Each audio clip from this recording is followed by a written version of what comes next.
السلام علیکم اسٹوڈنٹس، آج ہم سبق نظریہ پاکستان کے سوال جواب کریں گے، اور جو سوال بہت اہم ہے بورڈ کے حوالے سے اس کے آگے مینشن کر دیا گیا ہے کیونکہ وہ بار بار بورڈ میں ریپیٹ ہو رہے ہیں، اس وجہ سے آپ کی آسانی کے لیے سہولت کے لیے مینشن کر دیا گیا ہے، اور ان کوسچنز کو دھیان سے کیجیے گا۔ سوال نمبر 1 ہے، مسلمانوں کو اپنے دینی معاملات میں اپنی آزادی کب ختم ہوتی نظر آئی؟ جواب نوٹ کیجئے۔ اکبر بادشاہ نے ہندوؤں کو بہت ساری امارات دے رکھی تھیں۔ ہندو ملکی سیاست میں دخل دینے لگے اور ملک میں اپنے طور طریقے رائج کرنے لگے۔ یہ وقت تھا جب مسلمانوں کو اپنے دینی معاملات میں اپنی آزادی ختم ہوتی نظر آئی۔ اگلا سوال دیکھیے گا، یہ بھی بہت اہم ہے۔ سلطان ٹیپو اپنی جدوجہد میں کامیاب کیوں نہ ہو سکا؟ جواب، ملک کے کچھ بعض سرداروں کی غداری کی وجہ سے سلطان ٹیپو اپنی جدوجہد میں کامیاب نہ ہو سکا۔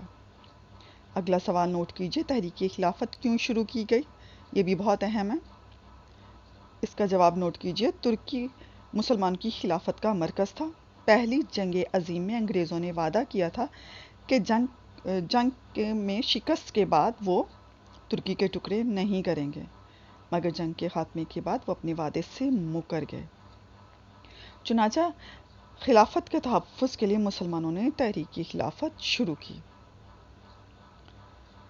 اگلا سوال نوٹ کیجئے، علامہ اقبال نے مسلمانوں کے لیے الگ وطن کا مطالبہ کب اور کہاں کیا؟ جواب، علامہ اقبال نے مسلمانوں کے لیے الگ وطن کا مطالبہ الہ آباد کے مقام پر 1930 میں کیا۔ اگلا سوال دیکھیے، اہل مغرب نے قومیت کی بنیاد کس پر رکھی؟ یہ سوال بھی بہت اہم ہے۔ جواب، اہل مغرب نے خاندانی، نسلی اور قبائلی بنیادوں میں ذرا وسعت پیدا کر کے قومیت کی بنیاد جغرافیائی حدود پر استوار کی اور کہا کہ قوم وطن سے بنتی ہے۔ بیٹا، یہ اہل مغرب کا نظریہ تھا اور مسلمانوں کا نظریہ بالکل اس کے الٹ تھا۔ اگلے سوال میں دیکھیے، اور یہ بھی بہت اہم ہے، مسلمانوں کی قومیت کی بنیاد کیا ہے؟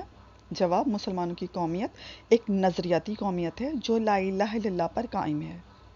اس نظریاتی پہلو کو نمایاں کرنے کے لیے مسلمانوں کو ایک امت کہا جاتا ہے۔ اگلا سوال نوٹ کیجئے، نظریہ پاکستان کا مقصد کیا ہے؟ جواب، نظریہ پاکستان کا مقصد پاکستان کو ایک اسلامی اور فلاحی مملکت بنانا ہے۔ اگلا سوال دیکھیے، شدی اور سنگٹھن کی تحریکوں کے مقاصد کیا تھے؟ یہ بھی بورڈ کے حوالے سے بہت اہم ہے۔ جواب، ہندوؤں نے مسلمانوں کو ہندو بنانے کے لیے شدی، جبکہ مسلمانوں کو ختم کرنے کے لیے سنگٹھن کی تحریکوں کا آغاز کیا یا سنگٹھن کی تحریک شروع کی۔ تو بچوں، یہ سوالات تھے، ان کو دھیان سے کیجیے گا اور اہم سوالوں پہ بہت توجہ دیجیے گا، اور کوشش کیجیے گا کہ صحیح طریقے سے آپ کوسچن آنسر یاد کریں اور اہم سوال بہت ہی توجہ سے کرنے ہیں۔ بہت شکریہ۔